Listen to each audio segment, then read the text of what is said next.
Hi there.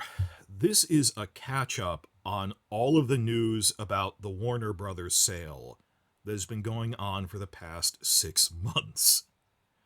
I wanted to make more detailed breakdowns in the past few weeks, but this was playing out alongside the major release of A Night of the Seven Kingdoms, their first season, and then gearing up for House of the Dragon Season 3, and I was simply too busy. My channel is devoted to the Game of Thrones franchise, which runs on Warner Discovery's HBO Max. I have to cover the shows first. But just this week, the Department of Justice cleared Paramount to buy Warner. This is an ongoing process, and Paramount itself said this won't be finalized until September, but it's going at Paramount's pace of when they're reorganizing everything. In terms of permission, it's a done deal. If you see things in the news about people fighting against it, they're just pressuring them for better concessions, better terms offered to the unions and stuff. That's just the fine print. This merger is really going to happen now. It went through. With time running out before the season 3 premiere, however, and I simply wasn't able to get above water enough to actually do the detailed breakdowns I wanted to do, I'm dashing this off as a one-time catch-all audio-only podcast, just to catch everyone else up. I wish I could have the graphics and charts I already worked on sporadically over the past 6 months, but things were changing too fast to get a finished video about it. And it makes more sense at this point that Paramount said they'll have more to actually tell us by September. And in September, it'll be the off-season for the Westeros franchise, because Season 3 will have finished for a month by then. So I'm going to be extensively covering this in September when I have more free time and when they have more to tell us. Until then, this is the short version. All of this started back in the first week of December, but too much news was coming out too fast to report on it immediately. I know there were other YouTube channels that were complaining this is changing back and forth day to day. We can't get anything out about it. Basically, last fall, we knew this was coming, that there was a bidding war that took place between Netflix and Paramount after CEO David Zaslav put Warner up for sale. That we had hopes for this guy, but he really just came in, bought it. He owned Discovery, came in, bought out Warner in 2022, and he wanted to flip it. He wanted to gut it and sell it for more. Granted, before that, Warner was overspending so much on so many things stupidly that they actually needed a lot of these cuts, but there's such a thing as doing the right thing for the wrong reason. But Zaslav put Warner up for sale. This led to a bidding war between Netflix and Paramount. While Netflix had more money, no industry journalists seriously thought Warner would accept, so they weren't paying that much attention to it. Because Netflix is so big, too big, that attempting a merger with Warner would be blocked by government anti-monopoly laws. So everyone was surprised when first week of December, David Zaslav announced Netflix got the winning bid. Surprised not because it was unlikely, but because it was ridiculous. There's no way you could get it past government regulation. That's the actually important step. The general consensus speculation I've seen from going through, I just regularly read entertainment industry websites like Variety, Deadline, Hollywood Reporter, and I keep track of my notes. This isn't insider information. You'd be surprised how many people don't even bother to take 10 minutes to read a Deadline article. But keeping up with the news and everything, this is the general speculation that both Zaslav and Netflix probably knew they couldn't actually go through with a Netflix merger. But they did it anyway because both had their own reasons to take advantage of Paramount, to harm Paramount. Well, for Zaslav, he wanted to initiate a new round of the bidding war to force Paramount to pay even more money. Even though for weeks in advance this had been announced as the final bidding date, by the second week of December, he publicly made an announcement, if Paramount wants to make a higher bid, I'd consider it. Well, then it wasn't exactly the final round bid, was it? You got silly where you keep saying this is the final one, this is the final one, until you realized he was egging on Paramount to pay more, and cynically, that's the entire point behind the bidding process. So he was just pressuring Paramount to make an even bigger bid, which unfortunately they had to. And for Netflix, they knew they couldn't stop Paramount from merging with Warner. And they knew that they couldn't buy it on their own because the government would block them. Even though they couldn't stop Paramount, they did everything they could to delay it. That's what they could do. Because they don't want another big potential rival. Right now, the big three streaming platforms are far and above the rest Netflix, then Amazon, which is backed by, a big shipping company worldwide, and Disney. Those are the top three out of the 7 current big giant streamers. The bottom ones are, Paramount, Peacock, and Apple, and HBO Max was always middle ground and had the potential to grow into a fourth major streaming platform. Netflix didn't want to have that. They didn't want to have a new big potential rival. They would have preferred buying up Warner and then being so big they could pressure out Disney and everything. Government wouldn't allow that due to monopoly regulations. They knew we can just delay it for months by forcing the government to go through the long process of saying we can't buy it with our bid would at least push Paramount back from being able to take over. And ultimately, they did manage to delay it by half a year, 6 months. That originally, what everyone thought was going to happen was December, Paramount puts in the paperwork to buy Warner and immediately starts the process of combining their platforms. It's done by late 2026. Now they have to start from scratch again, and everything is delayed by 6 months, and this is just petty. Cynically, it was the move to do in terms of the politics of it, of delay them from doing it as much as possible. But this was always a farce. It's weird how you just see people online reacting to headlines. Every industry person writing articles on this, we were saying, we know Netflix can't get away with this. They know they can't get away with it. They're just trying to make a delaying action. Eventually, Netflix did stop, though, because I guess it was costing too much money to keep going through the motions, or just it wasn't worth the charade anymore. And Paramount appealed directly to Warner's shareholders. We don't actually know how close it came to a hostile takeover. A hostile takeover is technically the CEO is hired by the board of directors, who are in turn hired by the shareholders. So if you appeal directly to the shareholders, they are capable of overriding or replacing a CEO. And it's possible that when Paramount did this about 2 months ago, they privately told Zaslav, all of the shareholders are realizing Netflix will never actually get this. All you're doing is delaying us from getting that Paramount money. Quit screwing around. I don't know how much pressure that applied, or if Zaslav was always planning to stop this the moment he ran into pressure. Whatever. There's some people saying the real mastermind here was Netflix, others Zaslav.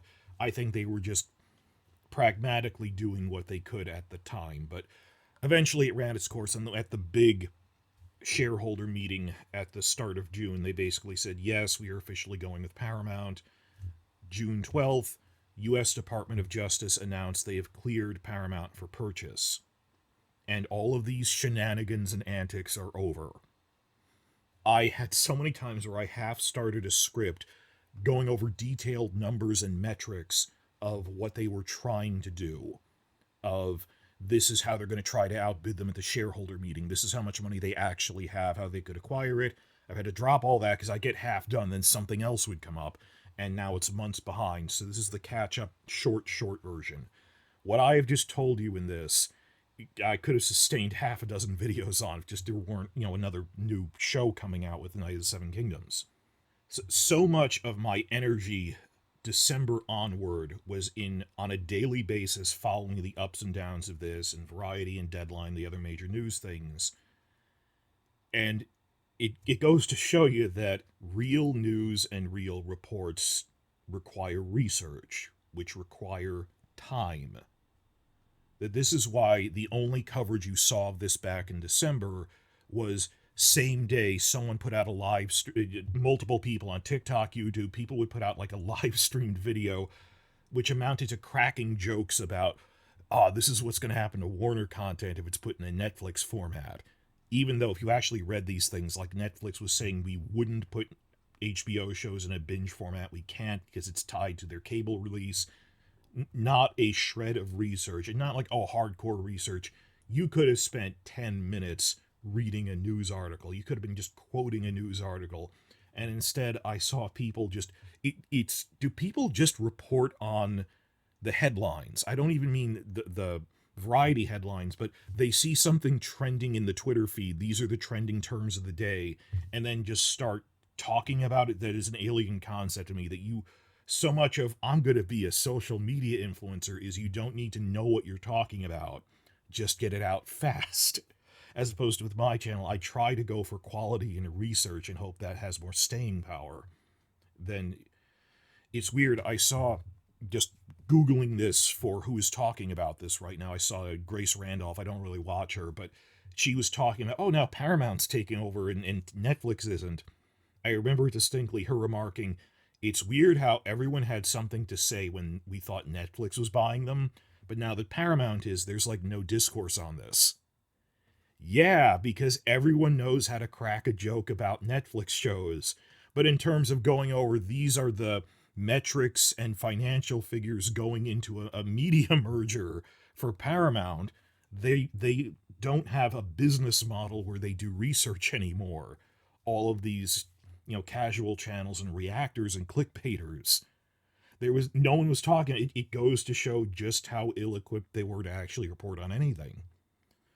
Which was frustrating for the rest of us, not just me, other people, covering what's going on with the Westeros franchise. We're going, Netflix is coming up with a new stunt every day, to the point, because we're so busy, we do not have time to cover this, to give it the attention it deserves. And it was very distracting. Anyway, that summarizes how we got to this point, and now I have to start, what do I think is going to happen now that we know Paramount is going to merge with Warner?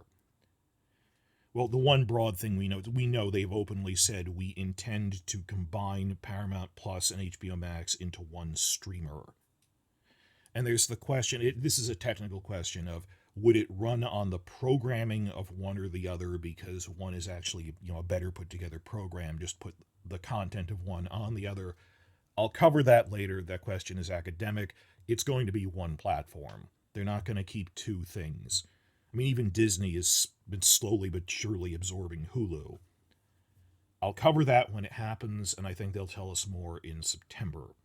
But in broad strokes, for the entire rest of this podcast, I have 5 major points reacting to that Paramount will buy Warner, and 1 against Netflix. And each of these was going to be a full video with all these detailed charts and metrics, and this is the state of the industry.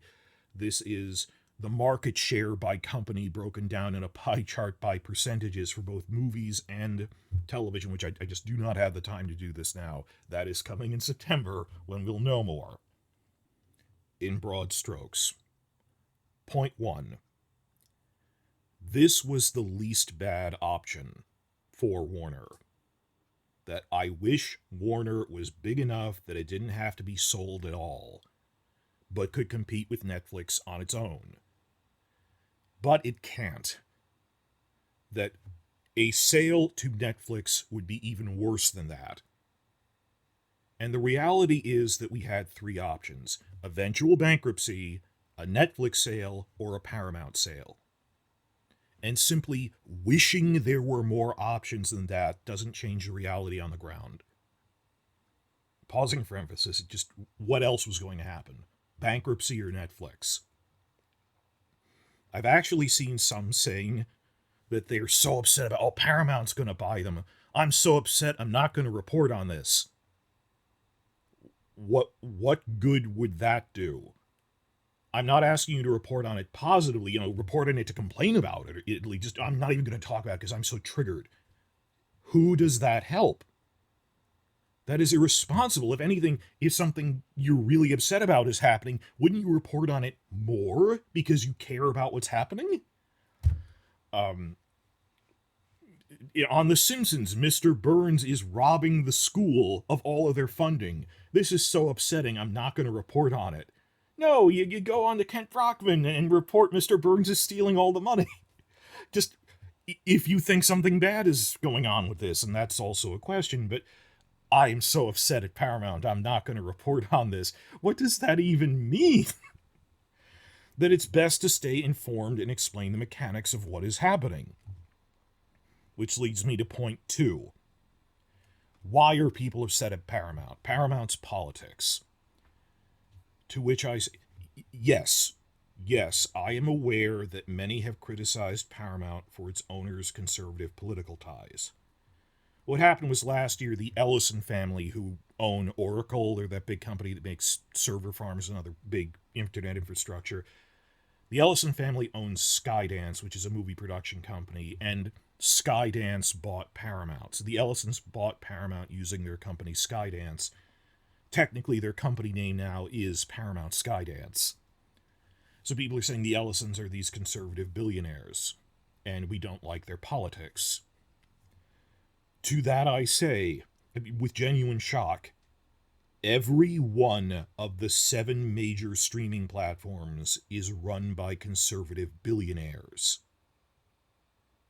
Do you think Netflix is any different? Seriously different? Or Disney? The thing I want to explicitly point out is, while this was all going on, Netflix CEO Ted Sarandos had multiple sit-down meetings with the current U.S. president, trying to placate him to allow a Netflix-Warner merger. So you can't really turn around and accuse, well, Paramount has deep ties with the current president and current political group. Netflix was courting them just as much. You can't really accuse one of being more than the other.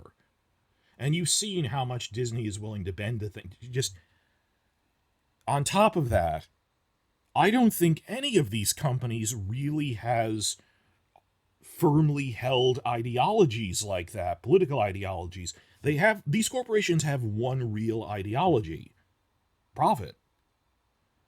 Right now, yes, they're all bending themselves to placate the Conservative Party that's in power, but I am not thinking on the scale of the next 1 year. I am thinking of the state of the industry on the scale of the next 5 to 10 years. Long-term health of the industry. And the reality is that media corporations try to placate whichever party happens to currently be in power. Why wouldn't they? They're not stupid. If a liberal party comes back into power, as it looks like they will, you will see Disney and Netflix and the rest switching over to making all of these performative displays of liberal leanings.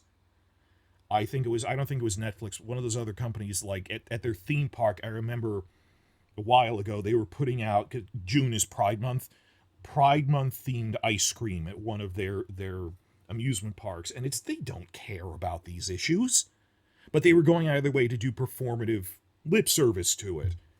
That's just how this system works. That companies make performative displays to whoever happens to be in power at the moment, which means it doesn't matter which companies are getting things. If you want that not to happen, change the party that's in power. It is a symptom, not a cause,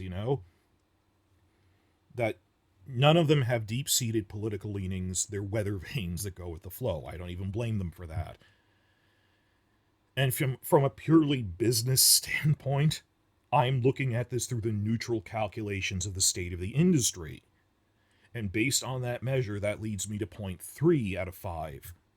That whether you like their politics or not, or I don't even think these are deeply held, I think they'll drop whatever. You've seen Disney retreating from positions it had in the late 2010s as soon as someone else was in power. It's all about placating whoever's in power right now. Whatever you think of their politics, point 3 is, if Netflix and not Paramount bought Warner, Netflix would have established a monopoly. I don't think their politics are even that different, and if Netflix bought it, it would have been the end of Paramount, would have been the end of a couple of the other streamers. Netflix would have a near monopoly. This was the doomsday scenario for the entire television and film industry, and having to put up with a couple of months in the grand scheme of things worth of conservative kowtowing by some of the media companies until the liberals come back in power, that is nothing compared to the damage done by a Netflix monopoly. A Netflix that, in order to become a monopoly, would also have to start really greasing the wheels of politics with conservatives who were in power, that they all do that. But we needed to avoid a Netflix monopoly. We just dodged a massive bullet. And it's not a matter of worrying if brick and mortar theaters would cease operating if Netflix was in charge of movies. No, it is bigger than that. If someone hasn't explained this to you, if Netflix established even a near monopoly, if it bought Warner, it would have become so powerful that it could dominate the Hollywood labor unions. Doesn't matter if it's brick and mortar theaters, for film and television. Just for everyone working in streaming cinema, it would have been able to dominate the labor unions, the Writers Guild, the Actors Guild, IATSE, which is all of the hundreds and thousands of technicians. Remember that big combined strike that dominated the second half of 2023 and really messed everyone up? This once in 40 years double strike. That the Writers Guild has gone on strike a couple more times, but all of their strikes have failed except for the ones where SAG joined them. This was the third one. The first was in the 60s at the dawn of television. The second the one right before this, was 40 years ago, 1980, the giant 1980 strike, where the Writers Guild went on strike, then Screen Actors Guild joined them, and it got real concessions. Every other strike since then, just by the Writers Guild alone, has failed. The 87 strike, the 2007 strike, they don't work without the Screen Actors Guild. Now, was a thing at the time in 2023 going, no one here has even lived, many of us haven't even lived through or been working during the last Screen Actors Guild strikes. No one really knows how to negotiate it, because it's a once in 40 years crisis. The first time that the studios had to make real concessions to the labor unions since 1980, before I was alive. A couple of things it was about. It wasn't just about we need residuals. Residuals are payments for streaming, payments for reruns. The bigger issue of the strike was the fact that the studios didn't want to have things like paid training programs, which seems counterintuitive, but they think, oh, we'll just cut all of our training programs. And they just hire incompetent people. They actually felt they didn't even need a full writer's room. They just hired, this was a big part of the strike, we'll hire 2 or 3 writers and call it a mini room. That's what they call the mini rooms. That was, Google this, it was a major point of the strikes, was no more mini rooms. You need to have a full staff of TV writers, and they need to have paid training in not just the writing parts, but they were saying, we have people who have this big disconnect with the production process of TV, that we have all these budget problems because the writers don't know the limitations of there's only so much we can film and construct and all this other stuff. If you want them to know the nuts and bolts of what goes into actually filming the things they're writing, that's paid time. And they had stopped paying for training. So some of the major concessions they got in the 2023 strike were no more mini rooms, paid training for new writers in both writing and production. All of the gains from the 2023 strike, these first time in 40 years gains, all of those gains would have been erased if Netflix bought Warner and established a monopoly. Just swept away into the dustbin of history. Netflix might not even drive Disney out of business. What it would do is hammer all of the people working in the industry. There would be no collective bargaining anymore. The writers, the actors, the teamsters, IATSE, they'd be pushing around as much as they are the VFX companies now. Yes, there will be some jobs lost in a Paramount-Warner merger, as happens in any merger. But the reality is, it's fewer people than would have been lost if Netflix was allowed to dominate the labor market. The reality is, there are too many major streaming platforms right now. We don't need 7. I've never had all 7. I never even used Paramount and Peacock. Apple rarely, because it's more of a boutique thing, but the industry can't sustain 7 full-sized streaming services. You've seen even South Park yelling about this, that it isn't big enough for 7 full companies. And some of the other 6 aren't specifically big enough to survive a market dominated by Netflix. As long as Netflix is counterbalanced with Disney and Amazon and maybe this hybrid Paramount Warner thing, I think we'll be okay. Because there were never even that many companies in the entertainment industry. Do you realize that there have only ever been at any one time between 5 to 8 major movie studios? I mean, going back to the 1930s and the studio system, there were 5 big ones, 8 if you count 2 of the second tier ones. And it went back up to 8 again by like the early 1980s. This is one of the videos I wanted to make and couldn't, going over the history of the studios. When they go, oh, it'll only be 4 or 5 companies, it's always been only like 5 to 8 companies. And if you counterbalance them, they're not a monopoly. That there is that sweet spot between there's so few it's a monopoly and you've overexpanded, this is ridiculous, we don't need this many streaming platforms, that the market can't sustain it. And we've gradually been finding that balance point for the last 5-6 years since the streaming war started.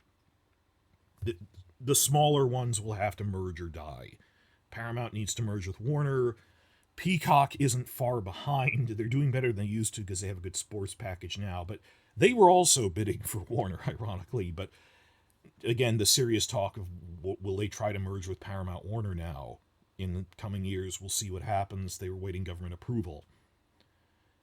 What we're looking at is the combined Paramount Warner rising to become the 4th truly big streamer.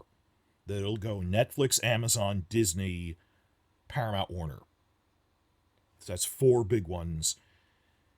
And Apple TV would stay on, is they have a niche where they're a smaller but more boutique thing that everyone talks about. Severance, there aren't that many shows on it, not as many as Netflix, but what shows they do have are all really Emmy scale things.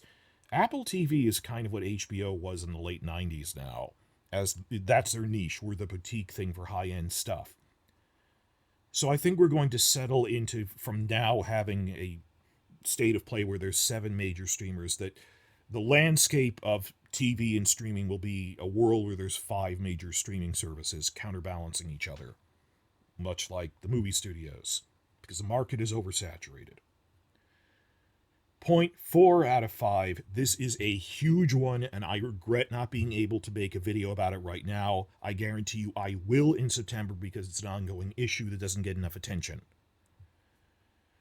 Point 4 is a Netflix merger would have been the end of Warner Games, their in-house video game division. And by that I don't mean mismanagement, it'll be the end of Warner Games. I mean they would have shut it down.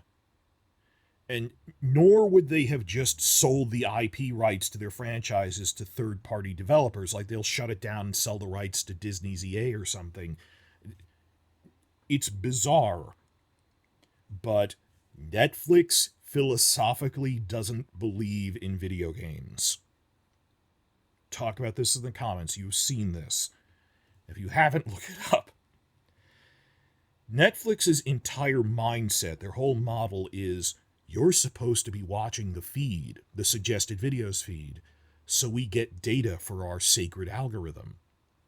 Not that different from the YouTube algorithm, but their whole thing is, if anything exists, it has to be on streaming, because streaming isn't just a delivery platform, it's how we research market data to feed the algorithm, to refine it.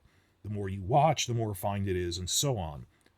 It's tied to the same reason Netflix doesn't really like theatrically released movies in brick-and-mortar theaters. It's supposed to be streaming, so we can research it for the algorithm. Notice that none of the major franchises owned by Netflix have tie-in video game titles. like AAA flagship video game titles. That isn't a thing for any of the franchises Netflix has. Nor were they developed by third parties. That Warner is actually the last film or TV studio that has an in-house video game division. Everyone else sold them off to third parties. Case in point, Disney. I said Disney's EA, it's actually a different company. Disney doesn't have a video game division for Star Wars and Marvel content.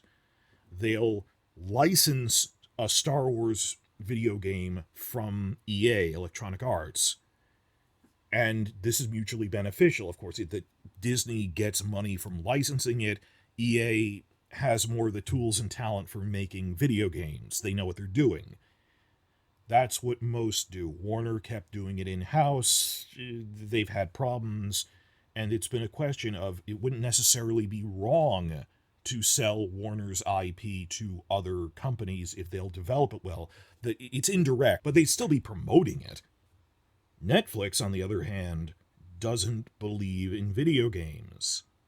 So not only would they not develop these things, it's not about develop in-house, not only would they not hire another company like EA to develop video games based on things like Stranger Things, they'd rather camp on the rights unused than sell them to other companies and let someone else make money from it.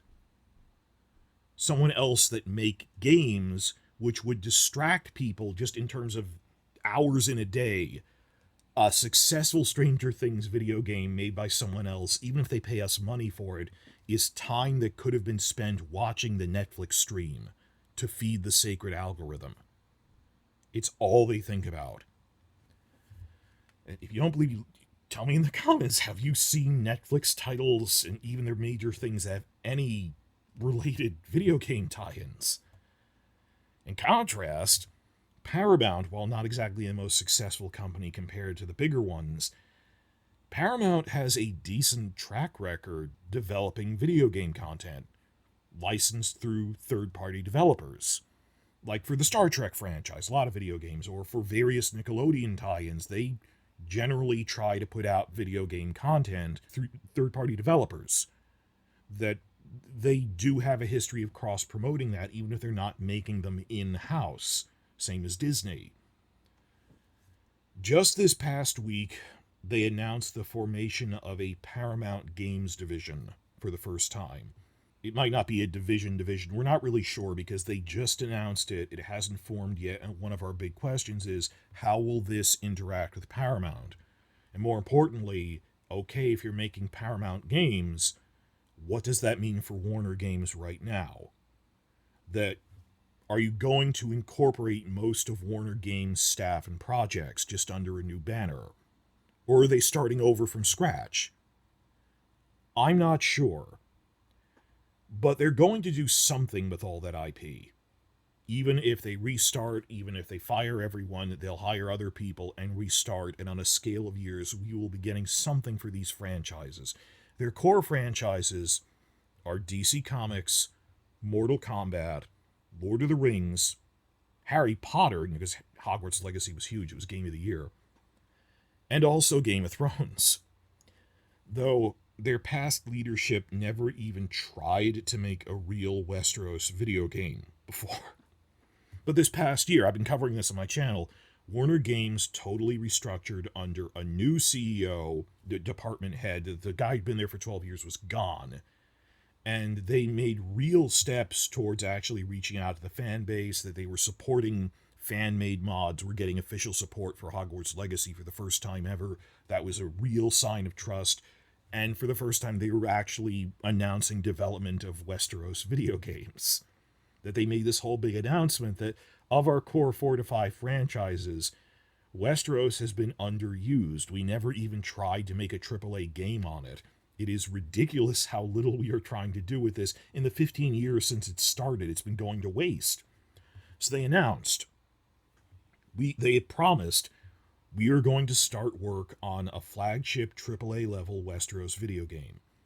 It was supposed to be being developed by WB Montreal branch. But by its very nature, they said, this, if it's a flagship thing, it won't come out for another 3 to 5 years.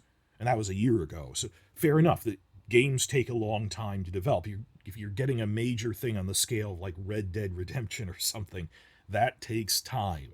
I understand that. If it's going to be a Mass Effect scale thing, takes time.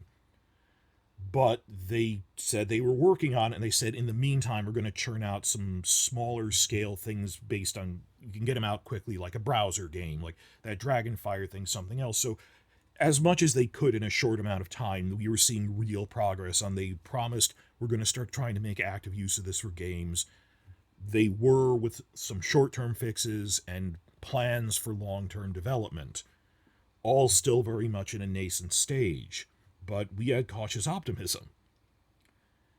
Netflix would have shut all of this down. That just as for the first time in 15 years, we were seeing real promise of video game content. Even at the height of the Game of Thrones frenzy in like late 2017 through 2018, it was weird that they weren't trying to order games for this, when it was seen as such a golden franchise. Netflix will shut down all this stuff, strangle it in the crib, just as we were starting up again. Paramount will either let these creative teams like WB Montreal continue, or they might restart it with their own in-house staff. I'd rather they didn't restart it. But it is a certainty in my mind that a Netflix buyout would have totally destroyed Warner Games, and they'd sit on the rights rather than let anyone else make games for those major franchises again. And last, I come to point 5 of 5. Just think about this, guys. Benioff and Weiss signed a multi-year $200 million mega contract with Netflix after they ran from Warner when Game of Thrones ended, only for Disney to then give them the cold shoulder after realizing they'd make bad Star Wars movies. Netflix has invested so much in them that it is in their vested interest to defend them. It's probably why they went to Netflix. They've been there for 5 years. They're trying to renew their contract. That as long as it's seen that they're benefiting from the backing of Netflix, no one will touch them. That news sites are hesitant to criticize them because Netflix will get mad at them. But if Netflix had bought Warner, they'd throw their massive resources behind actively defending Benioff and Weiss for what they did with Game of Thrones. They're already doing that. They're already defending them. But if they had bought Warner, a Netflix near monopoly would not only have destroyed the Writers Guild, destroyed the Actors Guild. If you think we're being censored now and gaslit now, and you are not allowed, they're behind the scenes pressuring news sites not to post criticisms, it would be worse. That we would never have any real chance of spreading real criticism of them, of revealing what happened behind the scenes. And on top of that, from a point of practicality, Netflix would never consider a Game of Thrones remake. That is a new adaptation of the books from scratch, a second attempt at adapting them after the book series is finished, or after Martin dies, whichever comes first. I'm talking the scale of the next 10 to 20 years. That is, maybe 10 years from now, they might start talking about, can we attempt a new adaptation? And as I've said before, we live in a time where Warner itself is cynically rebooting Harry Potter for TV as a cash grab. You've seen this. Yes, we can have a remake of this. It is not ridiculous to ask for a Game of Thrones remake, a new adaptation, because the fan demand is there, the money is there. If Benioff and Weiss keep going at Netflix, which we have no reason to think they'll stop because Netflix is doubling down on that, they thrive on the sunk cost fallacy. Benioff knows he costs people a bunch of money, and then, well, you have to renew my contract, otherwise you have to admit that it was a mistake to hire me and I wasted all your money. That's how he played Warner. That's how he played HBO. That's how he's playing Netflix. That within the next 10 years, Netflix would never even consider a Game of Thrones remake. Paramount might, as Warner has considered a Harry Potter remake. Granted, right now, the odds that, like Harry Potter, that Paramount will make a Game of Thrones remake even 10 years from now, the odds are like 1%, but non-zero. Netflix would never consider that. You'd not even consider it because it would be an insult to Benioff and Weiss. What are we going to do, remake the show that you made? that was famous that you said was the perfect show even through season 8? Why would we want the people defending Benioff and Weiss now to own the Westeros franchise? They might even put them in some Kevin Feige style oversight position. So for so many reasons, that ties back into this was the least bad option. Netflix buying Warner, we dodged a bullet on that one.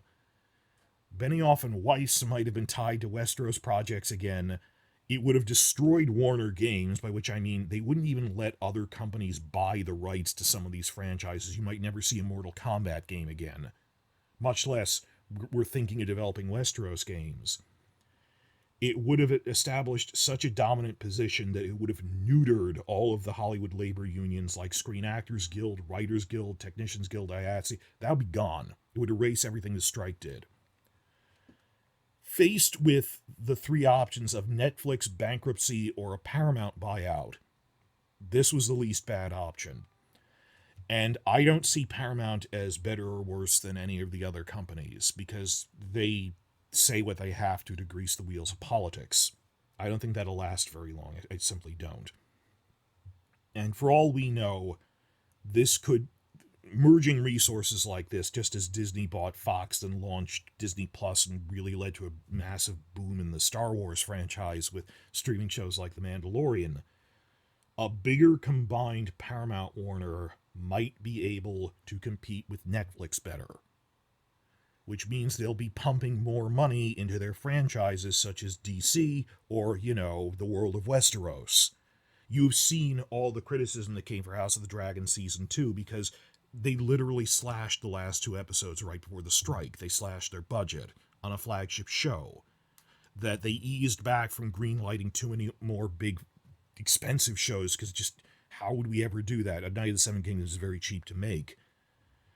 That we might start seeing more projects being greenlit in more things, not just TV, but movies, animation, game projects. They might really start pumping more money into their core franchises, such as Westeros, in this new combined platform. This might actually be a very good thing for us. Hard to say. Though what will probably happen is that with Paramount merging with Warner and making this fourth other big company, much as when Disney bought Fox, at the start of the streaming boom, it'll lead to an arms race. It'll spur an arms race that just as when Disney bought Fox and made Disney Plus, Netflix in turn had to respond by pumping more money into budgets for more shows to try to fight that. So I see this ripple effect happening where we're going to get this Paramount Warner thing, we don't know what we're calling it, and in turn, every other major streamer, Disney, Amazon, Netflix, are also going to be pumping things out. This is going to be round 2 of the streaming wars. And hopefully we'll be able to navigate this, and it'll ultimately be for the benefit of the Westeros franchise.